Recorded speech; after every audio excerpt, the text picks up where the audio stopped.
Hello and welcome to Integrator my channel, where we learn and compare Python and JavaScript. So today we will talk about the primitive data types on a high level without diving deep into details. So let's see what types we have. So let's start from numbers. In JavaScript we do not have int or float, we have just numbers. So for UI developers it's very often strange to hear, hey, is it integer or float? And in Python we have both of them. Big integers, in JS you can see this is how we spell it, and in Python generally integer is covering this functionality. Strings are the same, so nothing to discuss here, and it works the same and syntax is the same. Booleans, the only difference is a case, so this starts from like uppercase, and now when the value is empty, so it is now in JS and none in Python. When the value is not defined, we have undefined, but we don't have such equivalent in Python. So what next? Symbols. In JS we from some version we've had this new symbol. It is not used very often, so it might be used if you have like IDs in different libraries and you don't want them to overlap or have some conflict, so you can use this. Or if you want to create some like values and not list them in foreign or other like methods, so you can use it.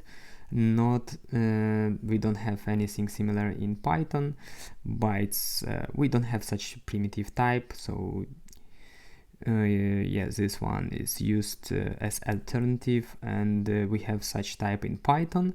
That's the difference, and not a number. You can see it when you are working with like numbers, and if you're doing not correct like calculations, and it is type of number in JavaScript, and it's float none in Python.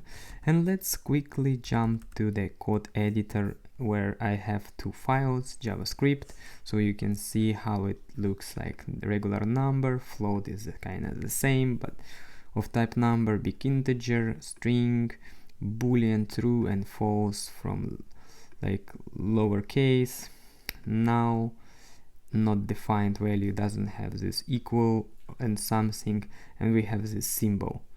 Let's jump to the Python. We have number, float, big integer, string, true, and we have this none, and this is a difference.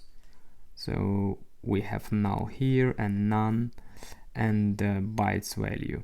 And also we can, as a bonus tip, check how it behaves when we compare with the boolean. So like we move some values to boolean, and you can already see 0 is a falsy value, empty value is falsy value, null is false, undefined is false, not a number is false, and empty array and object are true in JavaScript. But in Python we can see most of them are the same, none true, and but empty array and empty object are falsy. Keep attention on those small things.